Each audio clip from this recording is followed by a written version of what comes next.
investiga cómo los procesos de desgaste y desvanecimiento de los símbolos que conforman nuestro imaginario se relacionan con la transformación de nuestros referentes emocionales para develar reflejos y paralelismos entre arte, política, sociedad y economía. Ha mostrado su trabajo artístico en 30 muestras individuales en México, España, Venezuela, Colombia, Argentina, Ecuador y Cuba, de manera colectiva en alrededor de 180 muestras en diferentes países, principalmente Latinoamérica y Europa. A la fecha recibió 25 reconocimientos.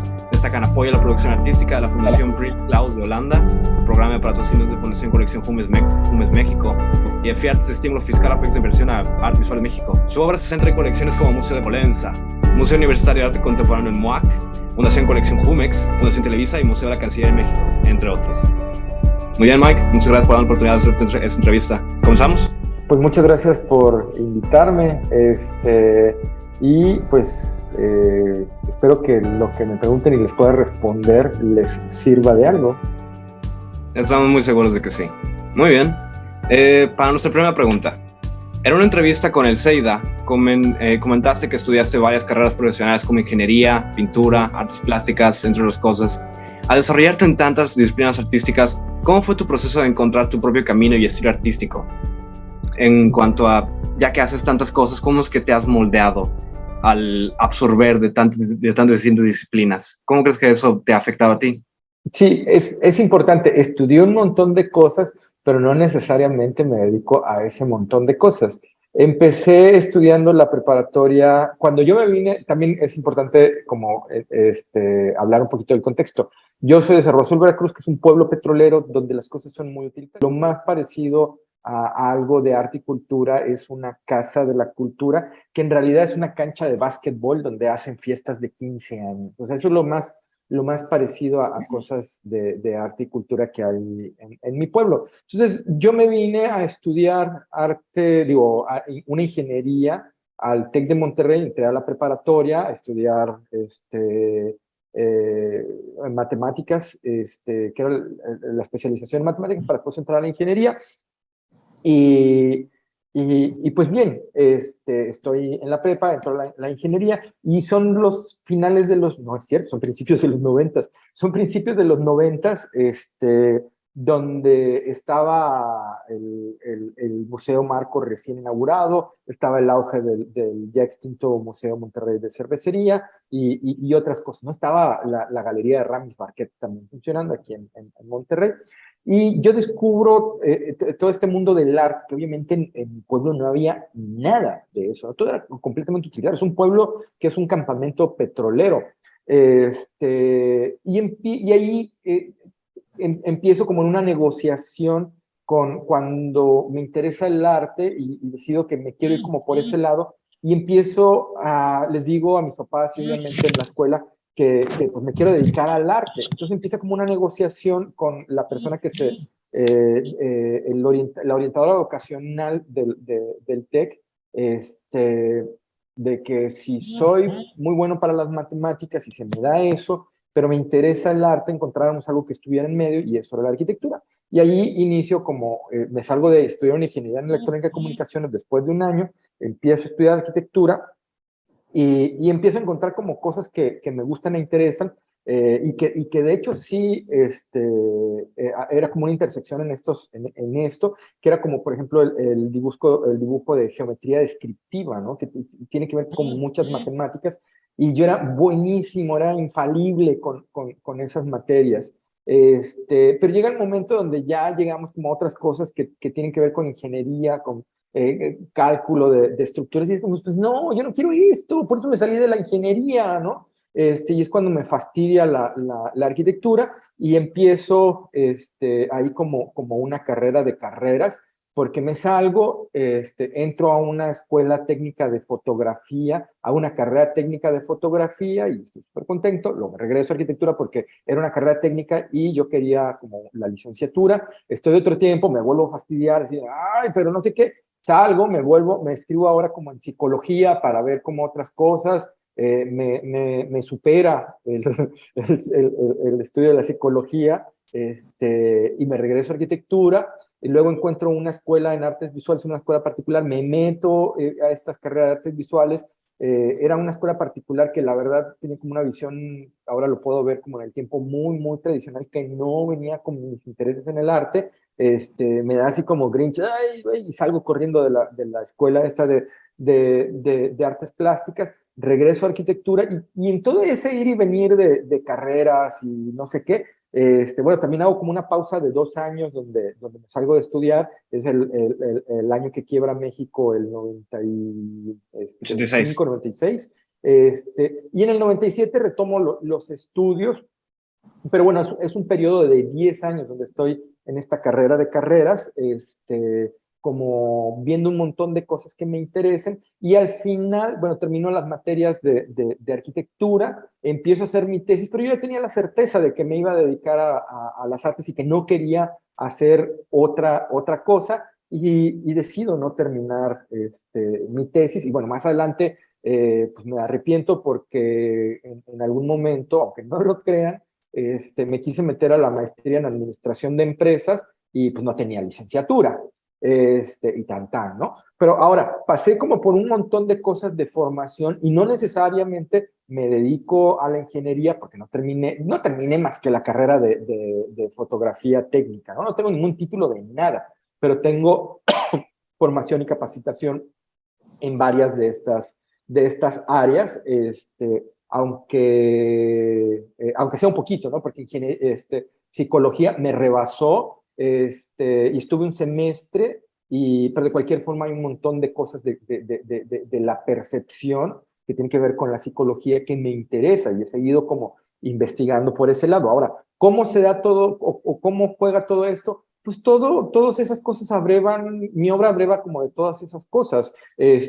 Ahorita en la mañana daba una masterclass en obras de arte comentadas, y era sobre cómo ponerle precio a tu obra, y ahí hay como un montón de cosas, por ejemplo, de cómo se genera el valor, que son en términos de percepción, pero también en cómo se genera, o cómo se calculan los precios, que son como números y matemáticas, que pues viene como de mi formación de ingeniería y de arquitecto, pero también les contaba que uno de los varios intereses que tengo en mi práctica artística es justo eso de cómo se genera o se pierde el valor de las cosas, no necesariamente de la obra, sino de las cosas en general, y eso se ve reflejado en varias series de obras en las que estoy haciendo, pero también otras investigaciones que no son obra,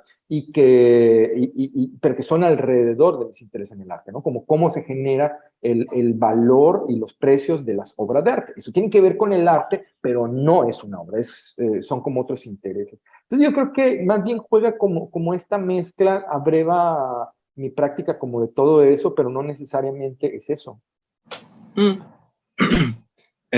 Muy bien, muchas gracias. Pasamos a la segunda pregunta. Gracias. Bueno, ahorita, como concentrándonos un poquito más en su, pues, línea artística, sería más como preguntarle que, pues, se nota que la riqueza y el contexto social son conceptos, pues, constantes en la obra, ¿no? Entonces, quisiéramos saber, cómo es el proceso de significación de cada elemento. O sea, vemos que hay elementos constantes en cada obra. ¿Cómo fue el proceso de selección, no? ¿De qué? ¿De los temas? De los elementos y de los elementos. Sí, bueno, creo que ahí sucede como un asunto. Hay muchos artistas que se plantean como conocedores de muchas cosas, y por eso hacen sus investigaciones o las cosas que aterrizan en sus obras. Y creo que para mí es un poco al revés, y yo tendría que decir que hay un montón de cosas de mi contexto que no me caben en la cabeza y no logro terminar de entender o acercarme a esas situaciones.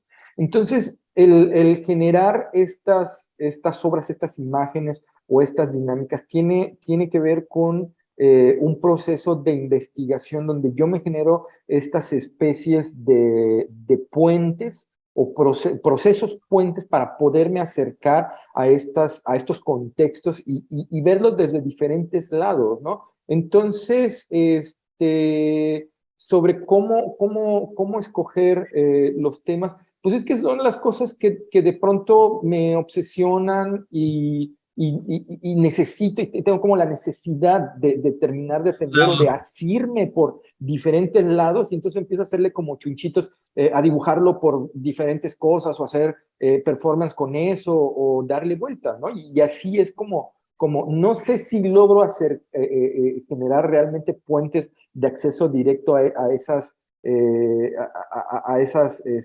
fenómenos contextuales, pero al menos logro como asirme para poder verlo de otros ángulos. Y bueno, es más ese proceso. Y tiene que ver con neurosis personales, ¿no? Neurosis y obsesiones personales.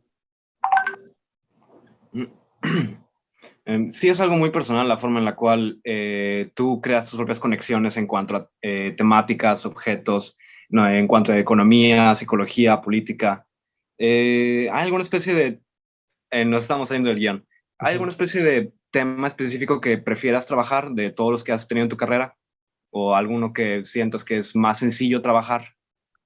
Ah, caray, eso no sé, porque ya me ha pasado varias veces, mis procesos son muy largos, porque les digo que son como parten de obsesiones, ¿no? Entonces hay veces que, por ejemplo, los machetes, o sea, empecé a hacerlo hace como 12 años, no sé, hace cuántos, 15 años, y los trabajo y terminé como la primera etapa, y es como, bueno, pues ya terminé hasta aquí esta serie, ¿no? Y 5 años después de que, no manches, o sea, hay como una opción que no sé, y entonces abro para otras piezas que me ayudan como a acercarme, y lo vuelvo a cerrar y 3, 4, 5 años después vuelve como a salir. Entonces, temas, pues es que tienen que ver como que finalmente las dinámicas, imágenes o lo que termino haciendo termine por sacarme de la cabeza como la obsesión con esos temas, ¿no? Ahora, sí hay como recursos que son recurrentes en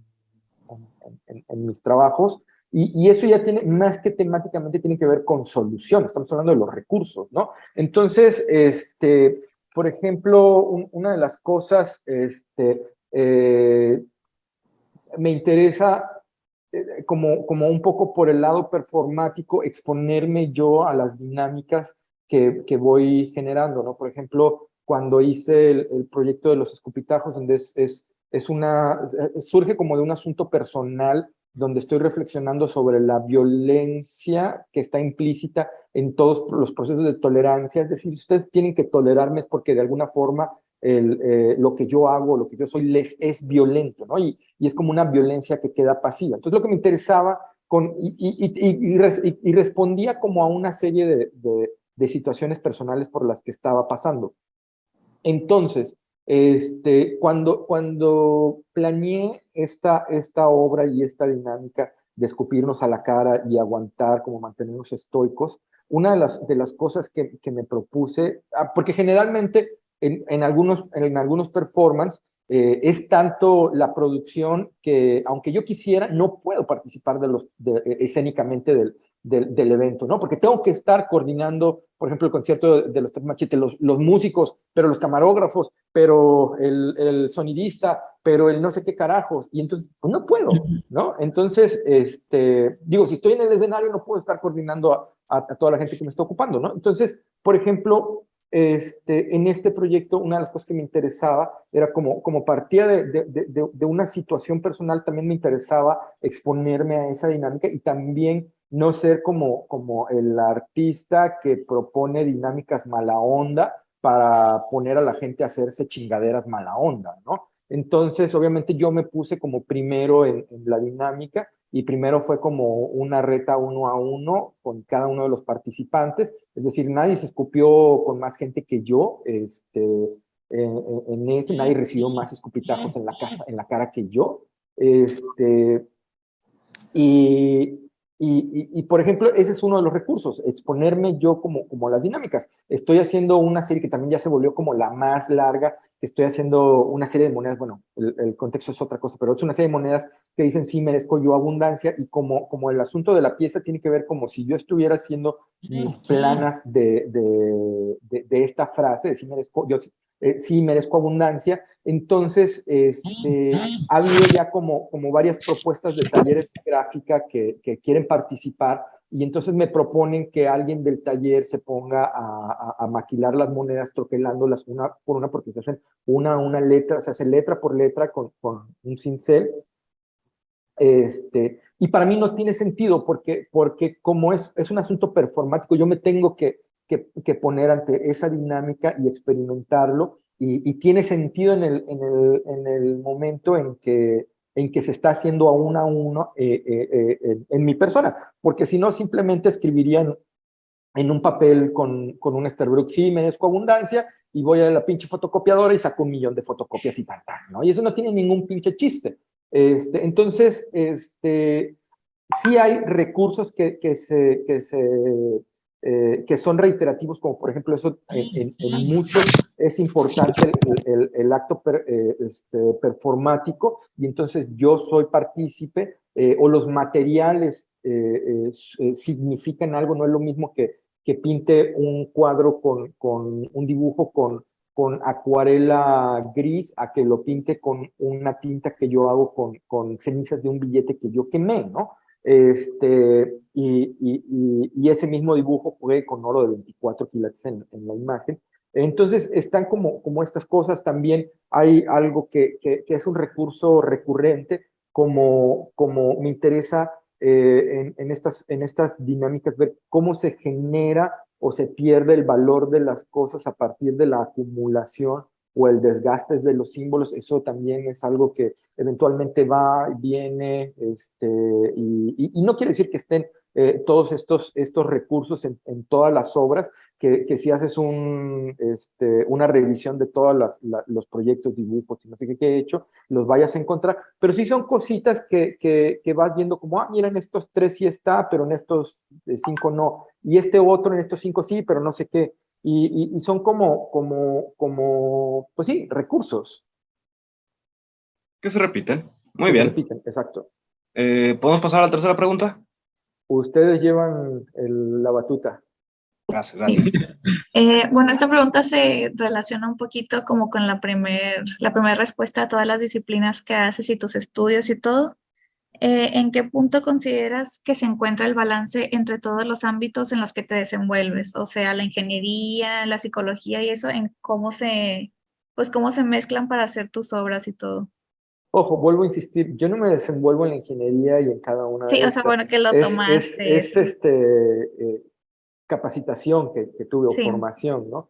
¿Dónde se encuentra el equilibrio? Híjole, pues, de hecho, no sé siquiera si hay un equilibrio entre todas esas, porque como decía ahorita, en algunos proyectos vas a ver unas cosas sí y otras no. sí. Entonces, no sé si hay un equilibrio. Creo que los proyectos abrevan en algunas ocasiones de uno y en algunas ocasiones de otro, pero no necesariamente tiene que ser tener todo de todo.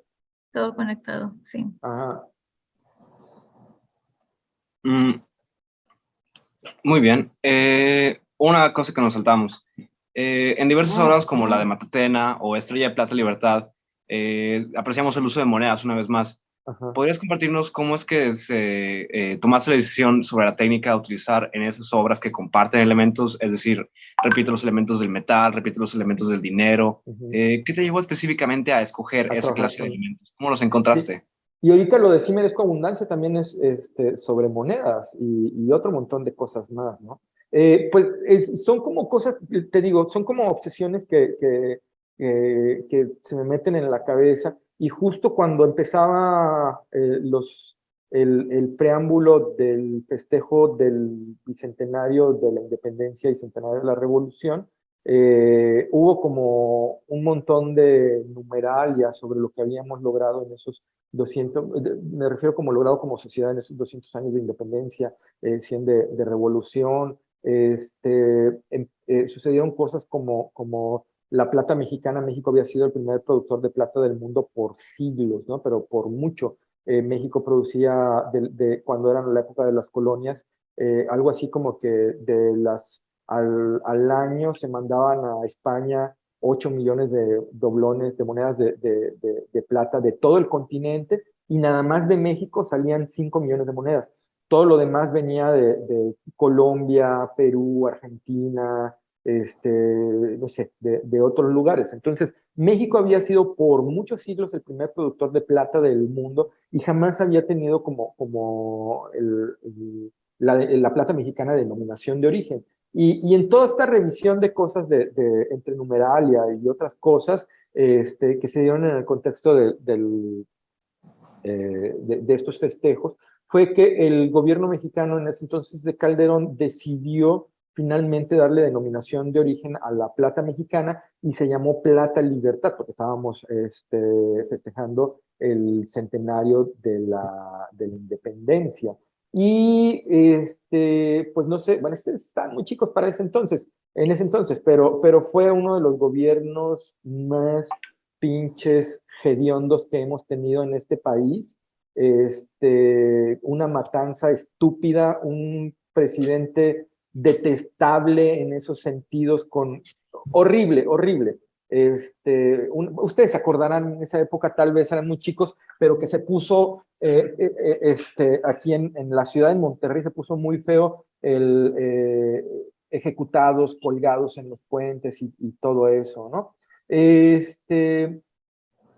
Entonces, para mí fue como estar pensando en esa pertinencia de festejar en esos contextos. Y entonces es que a partir de eso viene como el empezar, o la primera de las piezas hechas con monedas, donde tomo 200 monedas, eran como 200 haciendo referencia al bicentenario, 200 monedas de plata, y lo que hago es tallarlas sobre 200 hojas de papel herculene, que por ejemplo ese es un papel que si no hubiera estado en la Facultad de Arquitectura no hubiera sabido que existe, ni sus posibilidades, y que fue el único papel que soportaba el tallar las monedas y lo desgastara.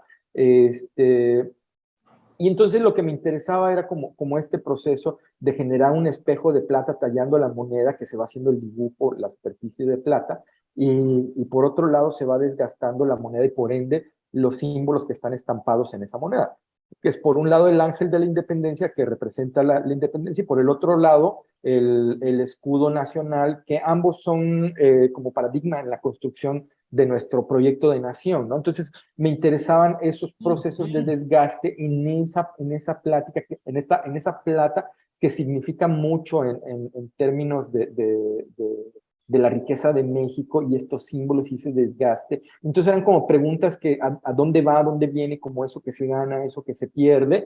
Y a partir de ahí, esa pieza tardé 3 años en hacerla, estaba en chinga, tallando monedas y tallando monedas, y en ese proceso se fueron como abriendo otras posibilidades, como otras preguntas, y a partir de ahí ya vienen como otras obras que también utilizan monedas y van como ayudándome a acercar a esas preguntas o a ese contexto absurdo del festejo en esas condiciones, ¿no? Y de ahí para el real, llegando a Si merezco abundancia, otras historias tristes de política mexicana con libretas de planas que dicen Si merezco abundancia y cosas así. Muy bien, muy bien. Nada más nos quedan alrededor de 10 minutos y faltan 2 preguntitas. Entonces, Venga, pues más rápido. sí, algo rapidito. Ok, yo tengo una pregunta y es que, o sea, nos mencionas que como que a ti te interesa mucho, te enfrascas como que en un tema, ¿no? Y ya de ahí como que te empapas.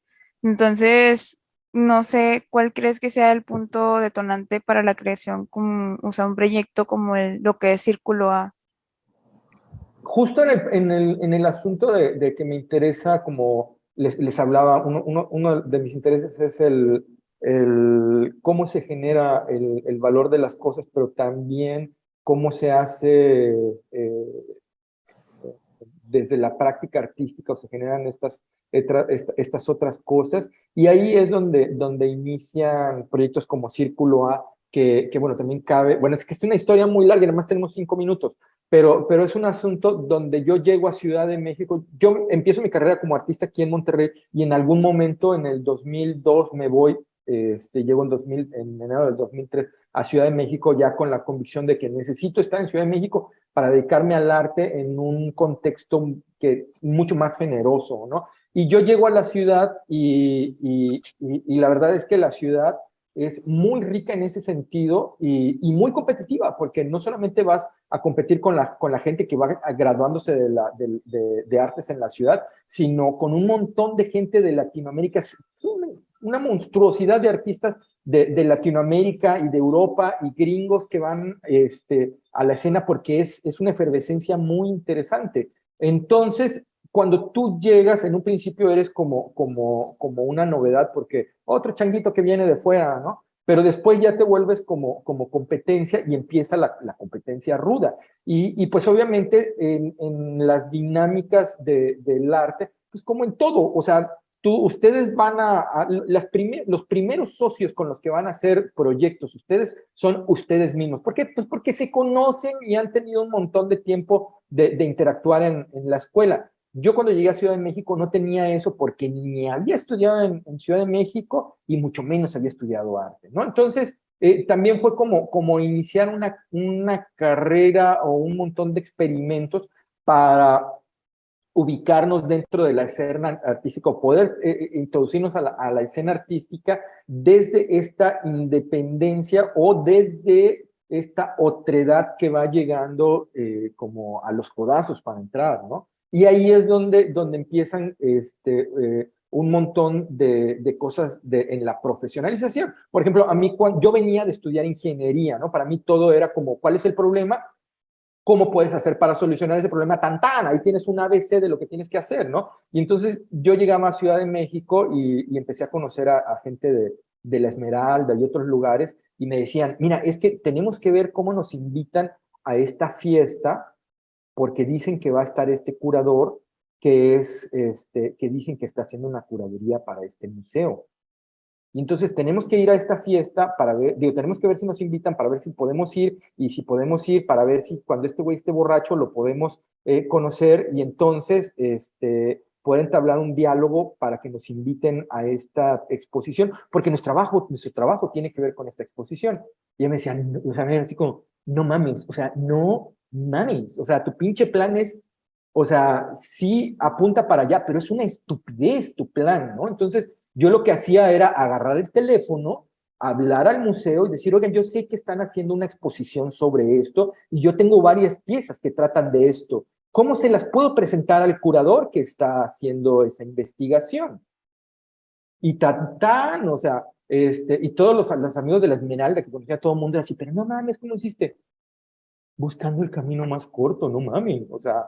Y entonces, Círculo A, también una de las herramientas que utilicé mucho fueron las convocatorias. Es como, ¿cómo puedo estar era como la efervescencia de Exteresa. ¿Cómo puedo estar en Exteresa? Pues Exteresa hace 2 convocatorias al año, que eran las jornadas de nivelación de oxígeno, y no me acuerdo cuál era la otra. Pues presenta los proyectos. Entonces también fueron como estas estrategias de profesionalización, obviamente para presentarme con el curador del museo, también es, ¿y cómo se hace un portafolio para presentar las cosas al curador, no?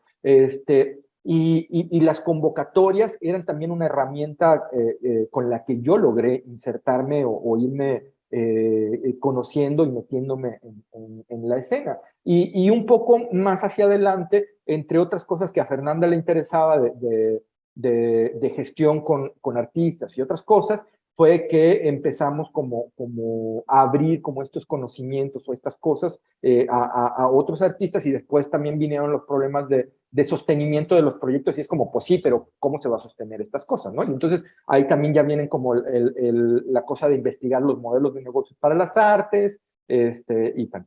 Bueno, podría seguir hablando de esto, pero nos quedaban como 5 minutos, tal vez ya hasta me pasé. ¿Cómo vamos? Ok. En la reunión dice que faltan 9 minutos, entonces Bueno, vamos todavía así tenemos. como... Sí. Apenitas. Sí, pero pues ya para casi terminar, entonces pasamos a la ya última pregunta. ¿Sale, Miguel? Bien, entonces. Bueno, mira, pues esta pregunta tiene mucho que ver, más que nada, pues con nuestra profesionalización, ¿no? Nos la pasamos como que toda la carrera como estudiantes de artes, preparándonos para ese egreso, pero lo que queremos preguntarte es a ti, ¿qué recomendaciones nos haces tú, Ahí se congeló. ya como un profesional en el arte, ya como productor? Ajá. ¿Perdón? ¿Se me Sí, cortó? no, es que de repente como que te congelaste en mi pantalla. Ah, ok. Ajá. Y bueno, te preguntamos a ti que ya estás activo en el mundo del arte, que ya produces, ¿qué recomendación nos haces tú para prepararnos mejor nosotros una vez que egresemos, ¿no? Estar activos en ese mundo del arte.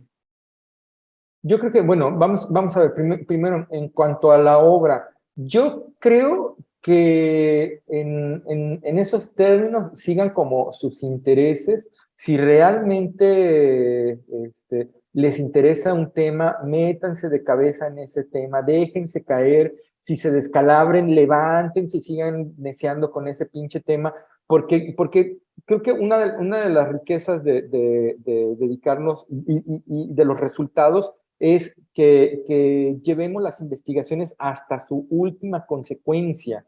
Déjense caer, si realmente están investigando algo que les lleva y lo llevan hasta el absurdo más lejano, quiere decir que sí se están clavando, y eso lo va a llevar a encontrar y conectar con otra gente que conecta con esos temas, ¿no? Sea el que sea, no importa, o sea, si son asuntos de política o si son asuntos de identidad de cualquier tipo, si de lo que sea, sigan lo que realmente les interesa y llévenlo a sus últimas consecuencias, hasta donde más no se pueda.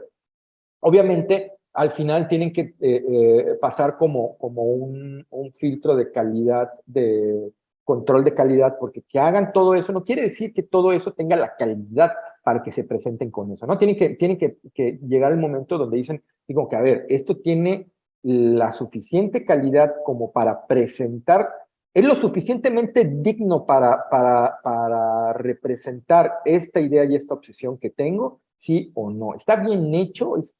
No sé, háganse ciertas preguntas, ¿no? Ustedes plantéense cuáles son esos controles de calidad, los cuales van a hacer que solamente pase lo mejor hacia afuera, hacia la vista del público. Ahora, en profesionalización, creo que yo no sé si a ustedes ya les están dando, están viendo en las materias cómo ponerle precio a la obra, cómo hacer un dossier, cómo todo eso, pero busquen, investiguen dónde encuentran esa información. Hay un montón, bueno, en Circular tenemos esos recursos, ahí están, pero investiguen, profesionalícense de esa forma y aquí cabe una anécdota de un amigo que yo considero que es un muy buen artista, y que ha tenido, no sé, tuvo Jóvenes Creadores del FONCA como 3 veces y el Sistema Nacional de Creadores lo ha tenido como 3 o 4 veces, y hace algunos años le quise ayudar como para que se viera su trabajo un poco más, porque se había propuesto en su proyecto hacer, no sé, una cantidad enorme de pinturas, así como 300, 400 pinturas en los 3 años del sistema, y ya lo estaba terminando y no había exhibido ni el trabajo que había hecho ahí, ni el trabajo de su beca anterior, ni una sola vez. Y me puse nos pusimos Fernando y yo a quererlo ayudar, y fue muy difícil porque él no quería, él decía que más bien los curadores tendrían que estarlo yendo a buscar para ofrecerle la exposición en los museos y cosas por el estilo, ¿no? Y era así como que, güey, pero sí, los curadores ni siquiera, no saben, o sea, o sea, eres bien pinche antisocial, no usas las redes, no nada, ¿cómo chingado se va a enterar un curador que existes? Y luego, ¿cómo rechingado se va a enterar que estás haciendo ciertas investigaciones? Que unas investigaciones que me parecían bastante interesantes sobre contemporaneizar iconografía prehispánica, ¿no? Me parecía que estaba súper chida su investigación. Además, su conocimiento de todo eso es realmente enciclopédico. Y era así como que, güey, sí lo mereces, o sea, tu trabajo lo merece y además está bien hecho, es bonito, pero ¿cómo carajo se van a enterar los curadores? Eso fue hace como 8 años o algo así, ¿no? Y a final de cuentas, o sea, en estos 8, bueno, por azares del destino nos hemos como distanciado algo, pero igual lo tengo en Facebook y eso. Y el güey en estos años sigue sin presentar su trabajo en ninguna exposición ni nada. Y hace días, con otro amigo estábamos hablando y me dijo, oye, fulanito, pues fíjate que vino a mi estudio y justo me estaba diciendo que está súper frustrado porque él sabe que su investigación y que todo su conocimiento y su investigación y está muy frustrado, ya casi al borde de que se quiere suicidar porque el mundo del arte no lo aprecia o no sé qué. Y yo le decía a este tercer amigo, ¿te acuerdas que yo lo quise ayudar, pero pues no se dejó, ¿no? Entonces, volviendo a las recomendaciones, no va a suceder solito. O sea, no ha pasado y estoy seguro que volverá a pasar, que se dé solito. Pero esas son las excepciones. No va a pasar. Entonces ustedes tienen que salir, tienen que profesionalizar, ver, hacer sus dosieres, tener cómo van a comunicar su trabajo, procurar sus carreras, comunicar que están haciendo las cosas, ver cómo el periódico o un blogger o un algo cubra los eventos cuando hacen exposiciones, así sea la exposición de fin de año de la escuela, lo que sea. Tienen que ir procurando y hacerlo bien, ver con los amigos que están que están llevando fotografías que les ayuden a tomar muy buenas fotos. Una de las cosas más pinches que te puedes topar en un artista visual es que se supone que es artista visual y tiene como una prioridad con cómo se ven las cosas y toman unas fotos repinches con el celular más pinche que se puedan imaginar y se ven reojete sus obras. Tienen que darle su lugar a su obra, ¿no? En ese sentido. ¿Qué otras cosas tienen que profesionalizar? No sé, hay muchas cosas en las que se tienen que profesionalizar en su práctica, pero siempre háganse la pregunta, háganse una pregunta correcta, que es decir, no sé, plantéense algo que quieran hacer, por ejemplo, y todo es válido, ¿no? Es como, ¿cómo puedo ser un artista reconocido, quiero ser un artista reconocido en Monterrey? Háganse la pregunta de forma correcta. ¿Cómo puedo hacer para que Monterrey me reconozca o ser un artista reconocido en la escena de Monterrey? Y ese cómo puedo hacer para conlleva una serie de pasos, porque la respuesta es pues lo primero que tienes que hacer es A, luego B, luego C, luego D, luego E. Y ese ya te da una ruta crítica de las cosas que tienes que ir haciendo. Siempre háganse la pregunta correcta de acuerdo a lo que quieren alcanzar y no se anden con tapujos, pongan realmente lo que quieran, porque si ustedes no hacen ese plan, lo más seguro es que por azar no obtengan ese tipo de reconocimiento. No estoy diciendo que sea el reconocimiento más non plus ultra o el no sé qué, sino el reconocimiento que ustedes en específico quieren o están buscando, ¿no? Entonces, si ustedes no planean esas cosas, no, lo más probable, el 99.999% de las probabilidades es que no suceda. Entonces, profesionalicen su práctica, ser como investigar las cosas que realmente les llenan, no se pongan a investigar o a hacer cosas porque está de moda, sino las cosas que realmente les carcomen la cabeza y están como a punto de dormirse y está esa pinche idea ahí, jode y jode, dándole vueltas. Y por último, pues hagan lo que tengan que hacer y no anden pidiendo permiso ni disculpas. O sea, ustedes todos somos lo que queremos ser y vamos a hacer lo que esté en resonancia con eso, ¿no? No pidan permiso ni pidan perdón por lo que hagan. Lo que sí, bueno, la regla de oro, ¿no? Siempre y cuando no afectes a terceras personas, lo que quieran, o sea, no pidan perdón ni permiso. Sí. Muy bien, muy bien. En lo que estábamos hablando antes de que terminara era que nos profesionalizamos en relaciones, ¿verdad? Un poco con lo que me quedé, lo que estabas hablando, es que tenemos que empezar haciendo buen registro, Sí. teniendo buenos contactos, siendo sociables, yendo a las exposiciones, yendo a los lugares, revisar qué es lo que están haciendo las personas, hablar con la gente y, por supuesto, hablar a los lugares y decir, hey, estoy trabajando en esto, ¿puedo trabajar con ustedes? Pues más bien, oye, quién es el curador o algo así? Pero es bien importante, ahorita decías, tener una agenda o hablar, algo así. Sí y no, porque también es más como que haya información para quien esté interesado en los temas, encuentre tu trabajo, pero también una de las cosas que queda bien claro es que no vas a trabajar con gente que te disgusta de una u otra forma, ¿no? O que no te gusta lo que está haciendo, ¿no? Entonces, sí, pero ahorita con lo que estabas diciendo es, más bien que tu obra esté accesible para quien no te conozca, que pueda haya una forma de encontrar, de encontrarte o encontrar tus cosas, ¿no? Es como, tampoco se trata de salir a querer ser amigo a fuerzas de medio mundo, cuando realmente, no, es como ser hipócrita, o sea, te vas a hacer amigo de quien te tengas que hacer amigo, punto.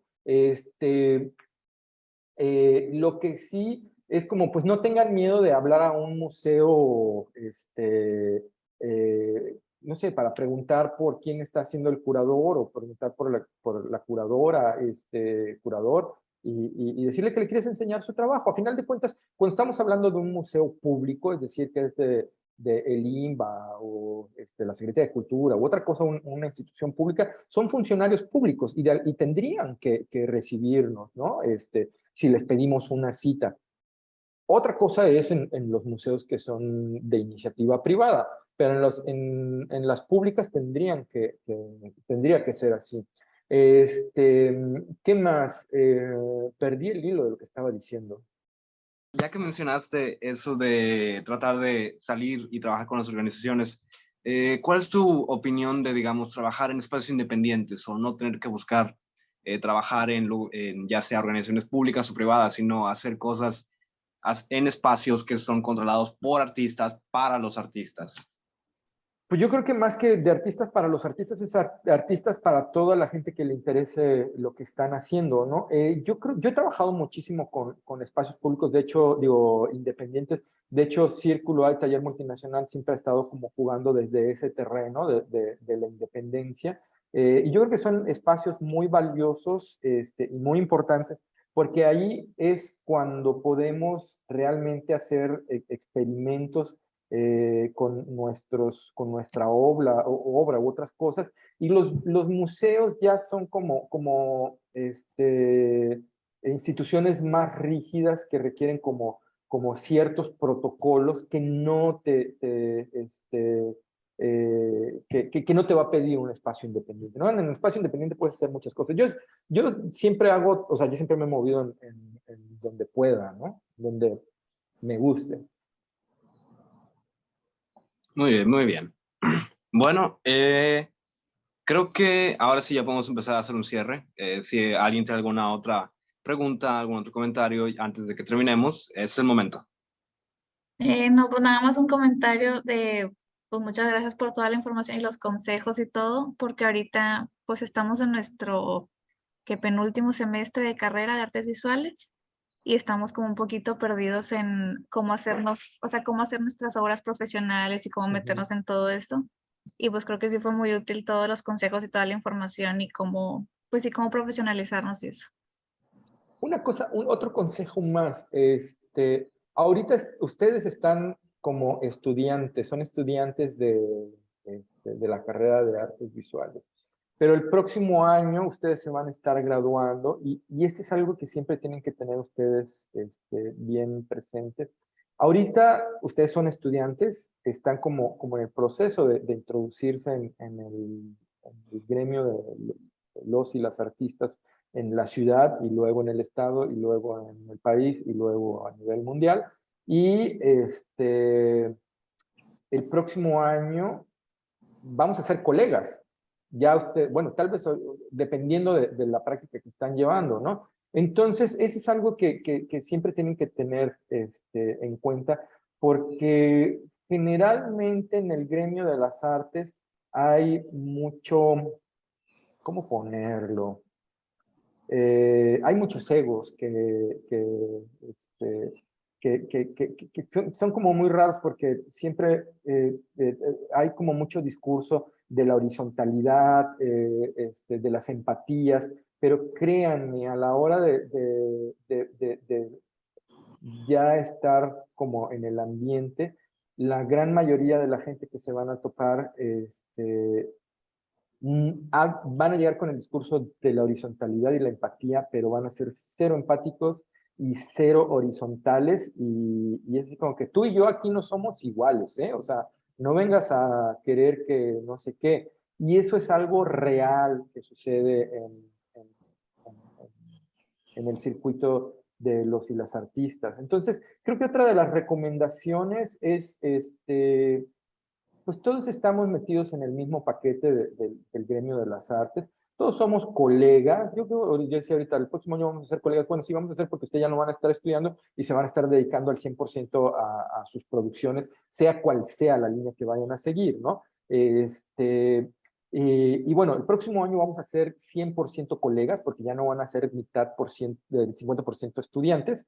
Y ahí tenemos que encontrarnos como iguales, porque cosas van, cosas vienen, y yo sí creo que una de las cosas que ofrecemos desde el mundo de las artes es la experiencia o las buenas experiencias a la gente o las reflexiones, y esas cosas se tienen que empezar por la empatía entre todos nosotros, y la verdad es que no se va a dar esa buena experiencia en las artes si empezamos a tratarnos con la punta del pie unos a otros y decir, no mames, tú no seas pinche igualado, o sea, no sé qué, yo estoy en tal galería y tú ni siquiera, no sé qué, o sea, nada, todos somos colegas, tal vez yo tengo el doble de edad que ustedes, pero en el mundo del arte todos somos artistas, y somos colegas, ¿no? Entonces, creo que eso es bien importante, quédense con eso, no les digo que probablemente, les garantizo que se van a topar con gente